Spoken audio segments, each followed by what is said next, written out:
inability to produce enough melanin, which resulted in blue eyes. Everyone with blue eyes descends from that one person who lived 6,000 to 10,000 years ago. The fossils of the earliest humans who lived between 2 to 6 million years ago come entirely from Africa, and most of human evolution occurred there. Scientists recognize up to 20 different species of ancient humans. When Homo sapiens arrived, around 300,000 years ago, there were 9 other human species. But by 10,000 years ago, they were all gone, except for us, the Homo sapien. The disappearance of these other species resembles a mass extinction. However, there was no obvious catastrophe, such as volcanic eruptions or asteroid impacts. What happened is a mystery. There are several theories, such as Homo sapiens caused them all to die out by being smarter and faster. Another theory researchers suggested was that they did not go extinct, but instead merged with our gene pool completely via interbreeding.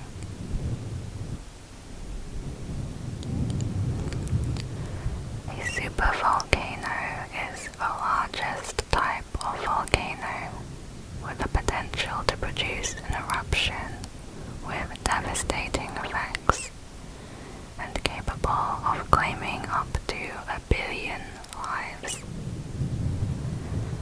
There are about 40 known supervolcanoes around the world, many of which are extinct.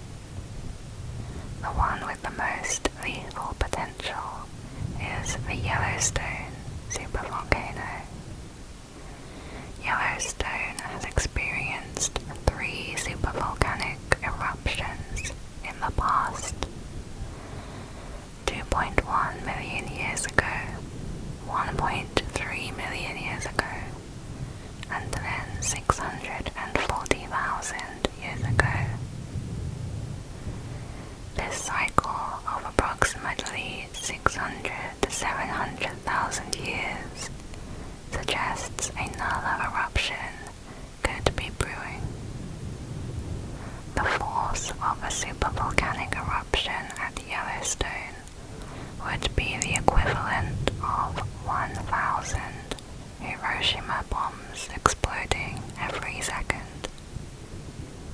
The most recent supervolcanic eruption happened in Indonesia 74,000 years ago, named the Toba eruption. Some scientists say the Toba eruption caused a global volcanic winter of up to 10 years and a 1,000-year-long cooling period, leading to a sharp reduction of the human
was discovered in Italy of a 16th century woman with a brick jammed in her mouth. Hundreds of years ago, the fear of vampires had spread, and nearly everybody believed in the undead. A common belief was that vampires not only fed on blood, but that they also spread the plague. At the time, villagers took an assortment of precautions to keep vampires from terrorizing them. From putting a brick in a corpse's mouth to hammering nails into various body parts to keep them in their grave. In Tudor times, con artists sold customers live chickens that looked plump and juicy, but actually they had sewn up the chicken's bottom so they were just filled with poo. Ancient Romans celebrated Valentine's Day with a feast from February 13th to 15th. The men sacrificed a goat and a dog. Then they whipped women with the hides of the animals they had just slain. Young women would line up for the men to hit them because they believed this would make them fertile. According to Seneca, at banquets, the Romans would eat until they were full, and then throw up so that they could keep eating. Some people threw up into bowls they kept around the table. In less formal households, people would just throw up right there on the floor and then go back to eating. It was the slaves' job to clean up the vomit and wipe away their saliva. As mentioned in the last video, ancient Romans used urine to clean their clothes and as a mouthwash. To add to that, urine was such a big business that the government had special taxes in place just for urine sales. There were people who made their living just from collecting urine. Some would gather it at public urinals. Others went door to door with a big vat and asked people to fill it up. There's an ancient Roman poem in which a poet mocks his enemies' clean teeth by saying, "The fact that your teeth are so polished just shows you're the more full of piss." Soap was hard to come by, so athletes cleaned themselves by covering their bodies in oil, then scraping the dead skin off with a tool called a strigil. Usually, the dead skin was thrown away, but not if you were a gladiator.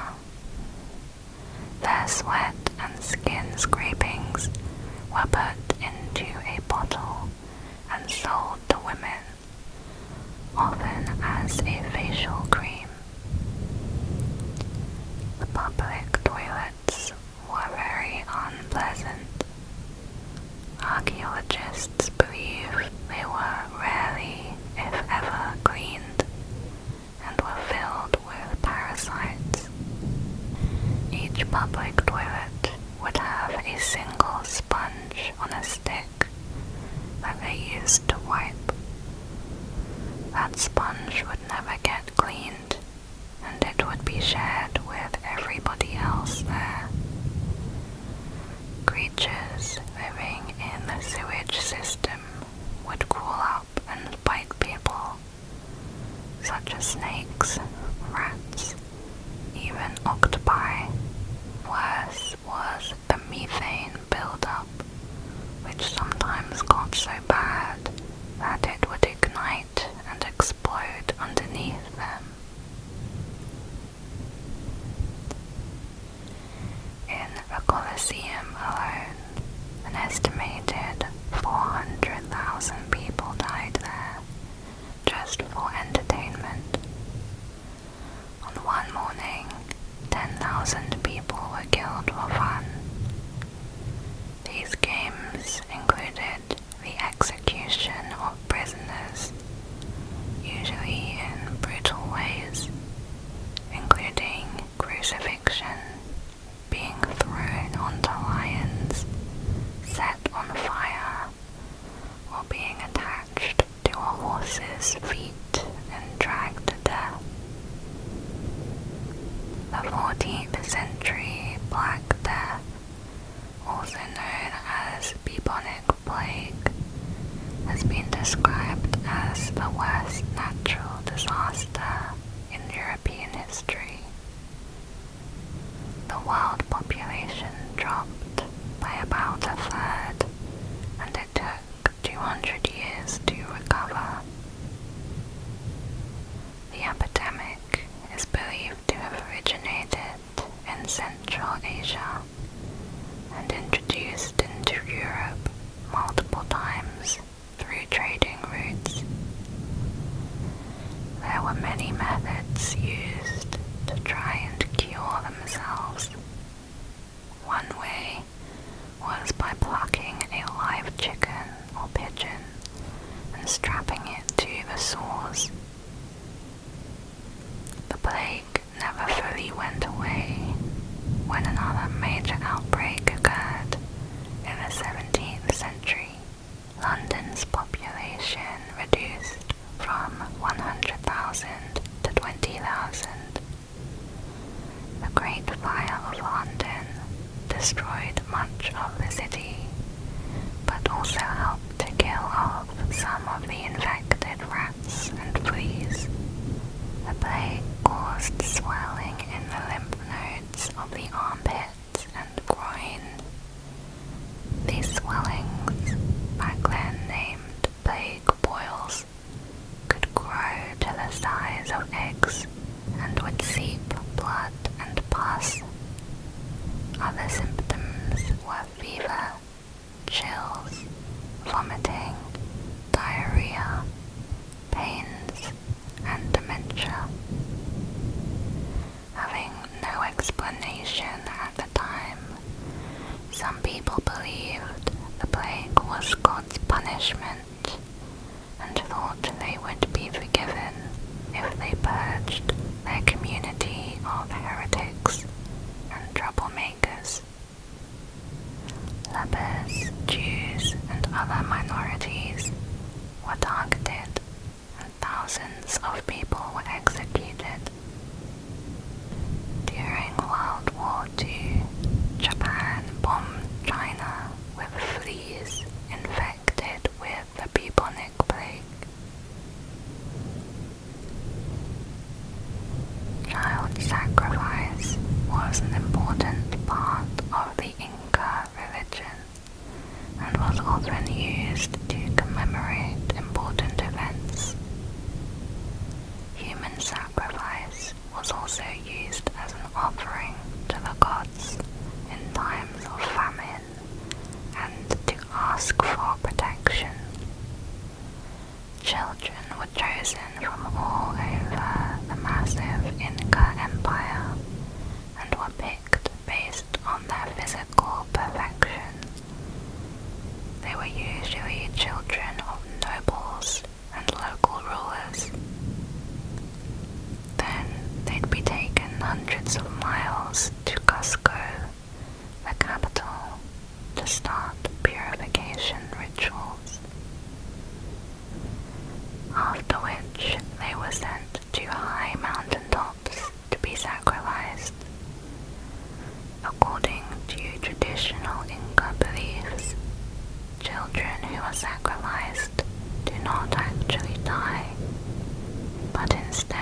watch over the land from the mountain tops. People considered it a great honor to be a sacrifice. One example is the children of Laogai. Around the year 1500, 3 Inca children were sacrificed. They were drugged with coca and alcohol, then placed inside a small chamber 5 feet underground, where they were left to die. The oldest of the 3 was a 13-year-old girl. The Incas also sacrificed hundreds of llamas every month to the gods. They used the llama toenail clippings to make bracelets.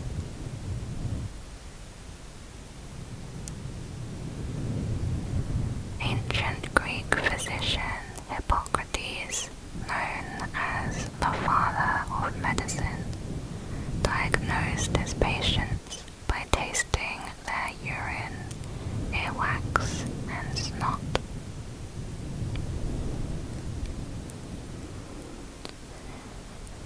William the Conqueror died in 1087 from stomach wounds. The room in which his body lay was almost immediately looted. The king's body was left lying naked on the floor, while those who had attended his death had left clutching anything and everything they could find. After several days, a passing knight seems to have taken pity on the king and arranged for his body to be embalmed. At the funeral, William's corpse, which was obese and now bloated, would not fit into the stone sarcophagus that had been made for him. As it was forced into place, his stomach and bowels burst, causing pieces to rain down upon the monks and bystanders. The putrid stench filled the air, leading some people to become sick or pass out. Many of the mourners ran away, traumatized. Pope Pius XII died from a stroke in 1958. Unlike all his predecessors, he ordered his physician, Ricardo, to not remove any of his organs. When embalming, instead of draining bodily fluids and keeping the body cold, Ricardo covered the body with a plastic bag and placed herbs and spices inside. This dramatically accelerated decomposition. The body literally decomposed before the eyes of the mourners, and the Pope's chest exploded with accumulated gas. The nose and fingers fell off, and the body reportedly turned green. The stench was so bad that some Swiss guards fainted. The Titanic had 20 lifeboats, which in total could accommodate 1,178 people, which was only about half of the people on board. 18 out of the 20 were used. However, many were only filled halfway with passengers. As the half-filled boats rowed away from the ship, they were too far for other passengers to reach, and most lifeboats did not return.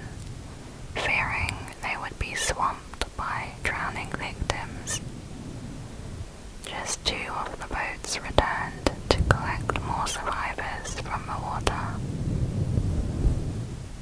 There were not enough lifeboats on the ship because the ship owners felt that too many lifeboats would clutter the deck and obscure the view of the first-class passengers.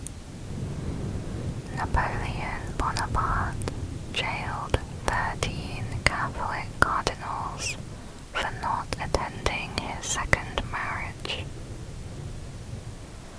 Napoleon also ordered his officers to kidnap Pope Pius VII, who he held captive for 5 years. Previously, he had taken Pope Pius VI as prisoner to France, where he died in 1799. The Chinese Communist Party began the land reform movement to redistribute land to the peasant class. Party leader Mao Zedong said peasants could not achieve true liberation unless they participated in the violent overthrow of the landlords, whose authority had lasted for thousands of years. 1949 to 1953 saw the complete elimination of the Chinese landlord class. In the many poor villages, usually nobody was a landlord. In these cases, landlords were manufactured so that they could be persecuted. In Wugong village, 70 households out of 387 were converted from middle peasants into rich peasants, making them acceptable targets. There were policies in certain regions which required choosing at least one landlord in every village to be publicly executed. An official reported that 180,000 landlords were executed in the Guangxi province alone. Some landlords were buried alive, dismembered, strangled, or shot. In many villages, the landlords' wives were also redistributed as concubines or pressured into marrying the persecutors. It's not clear how many died, with estimates ranging up to 5 million, 1 million injuries, and an additional 12 million who were sent to Laogai camps. The Laogai camps were forced labor camps, which have been compared to slavery. In 1994, the Laogai camps were renamed prisons. However, Chinese law still stipulates that prisoners who are able to work will accept education and reform through labor.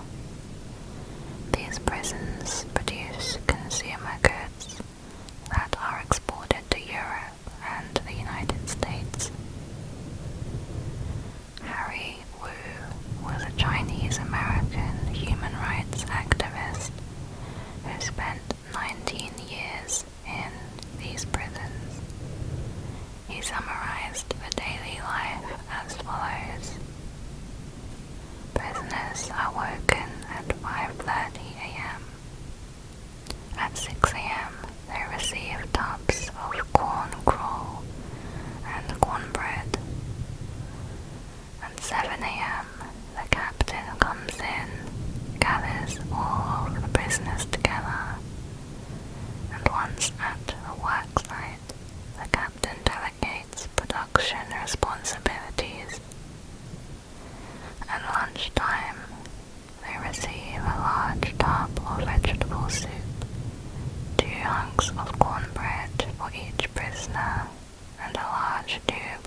his quitting time in the evening.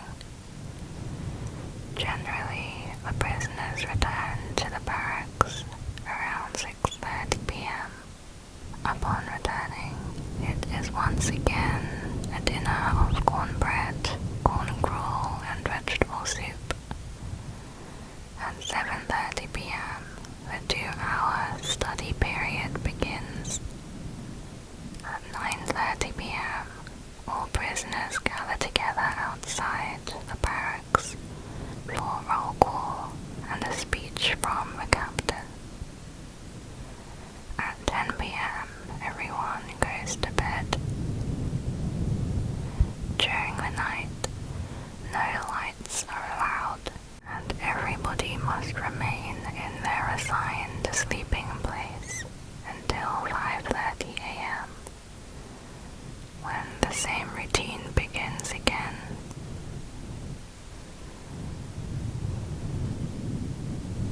The Parsley Massacre was a 1937 mass killing of Haitians in the Dominican Republic. It was a direct order by President Trujillo, who wanted to cleanse Dominica of Haitian people after reports of Haitians stealing crops from Dominican residents. The Dominican army then interrogated thousands of civilians, demanding that each victim say the word parsley. If they could not pronounce the word to their satisfaction, they were deemed to be Haitian and were killed. Some died while trying to flee to Haiti across the Artibonite River. Survivors who managed to cross the border and return to Haiti told stories of family members being hacked with machetes and strangled by soldiers, children who were bashed against rocks and tree trunks. Some informants reported that many soldiers confessed that in order to perform such slaughter, they had to get blind drunk. In the 14th century, the Ottoman Empire had a system of military slavery. Rather than conscription of local Muslim people, officials traveled to outside villages to find healthy Christian boys between the ages 12 to 20. Around 3,000 boys were taken each year. The top 10% served in the palace, where they were trained to become administrators.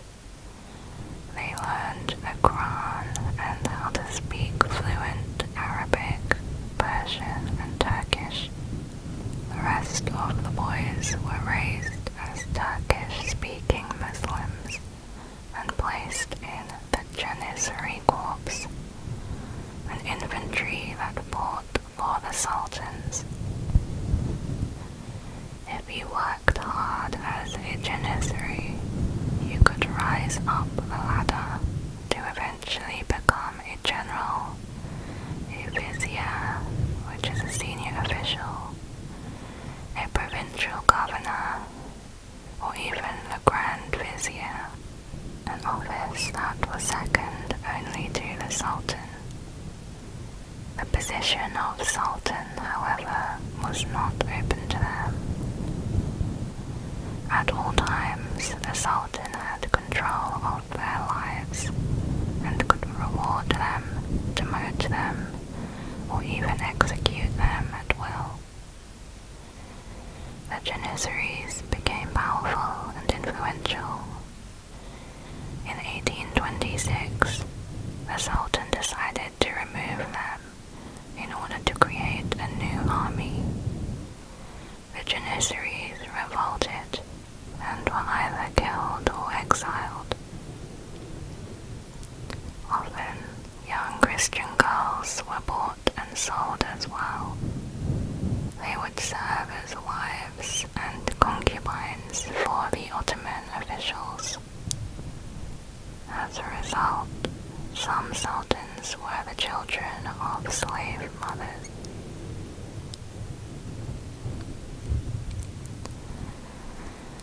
Khalid Sheikh Mohammed, the planner of the 9/11 attacks, originally wanted to have 9 planes flown into a number of targets, including nuclear power plants. Meanwhile, a 10th plane would be landed at an airport, where all male passengers would have been killed in a gruesome media spectacle. This plan was deemed to be too complex, and so was scaled back to 4 planes. The wreckage of the World Trade Center burned non-stop for 99 days before it was totally put out.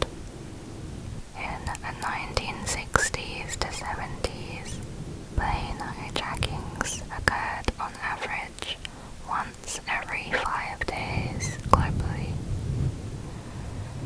One incident was the Pan Am Flight 73 in 1986. 4 members of the ANO, a Palestinian terrorist organization, were dressed as airport security guards when they hijacked a plane. The plane was still on the ground when the pilot, co-pilot, and flight engineer immediately escaped through an overhead hatch in the cockpit. The hijackers demanded that the crew return, but when they didn't, one passenger was executed. For some time, the plane sat in darkness without power, and Pakistani authorities prepared to storm in. A grenade was thrown and random shooting began. 20 passengers were killed, while most escaped. A 22-year-old flight purser, Nisha Banot, died helping passengers off the plane and shielded 3 children from bullets. Nisha was also the one who alerted the cockpit crew as soon as the hijackers had boarded, which allowed them to escape. The Bengal famine occurred in 1943 and 1944 under British colonization and claimed up to 4 million lives.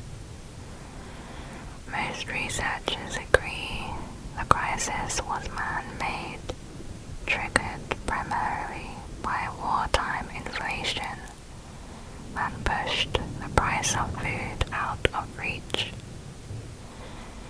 It was found that the inflation was not incidental, but a deliberate policy designed by British economist John Maynard Keynes and implemented by Winston Churchill to take resources away from the poorest Indians in order to provide to British and American troops and support war-related activities.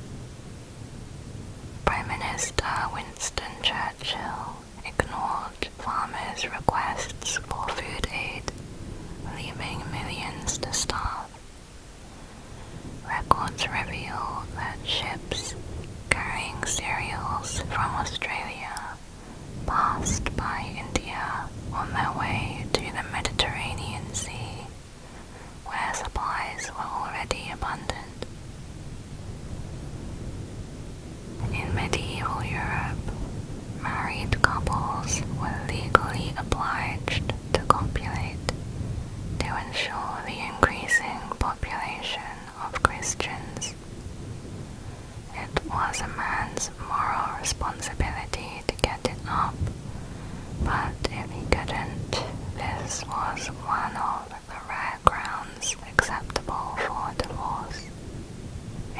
much the same way women were once inspected before marriage to prove virginity, men could be taken to court by their wives if there was suspicion of an inability to consummate the marriage.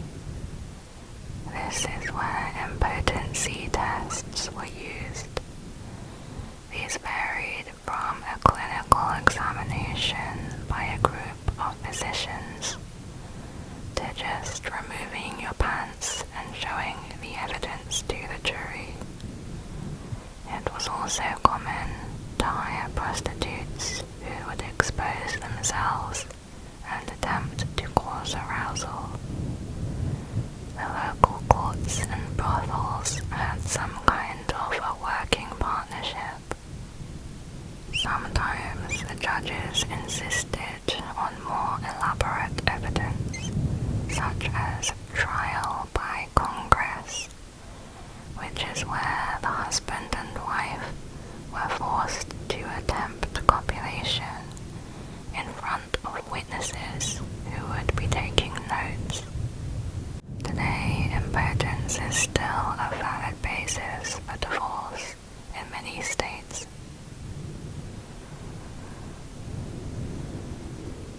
In the West, syphilis reached epidemic levels in the 15th century.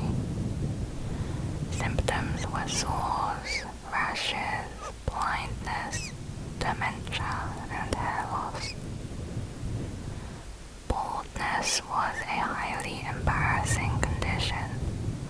Long hair was a status symbol, and going bald could make you lose your reputation.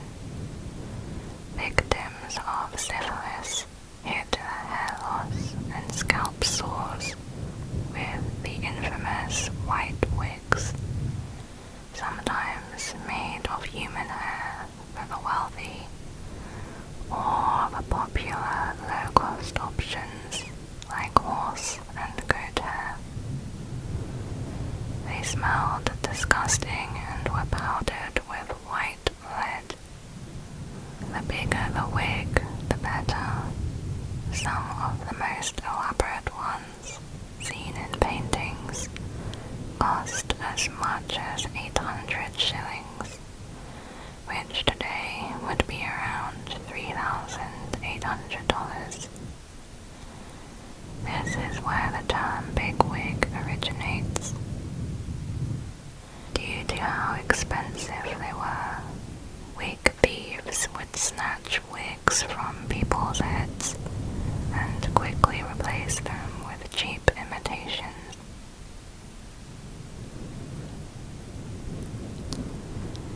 Valentine Keating was the leader of the Crutchy Push, a gang of one-legged men who ruled the streets of North Melbourne, Australia, from 1895 to 1905. The Crutchies, as they were known, made their living by demanding drink, food, and money from pubs, shops, and members of the public.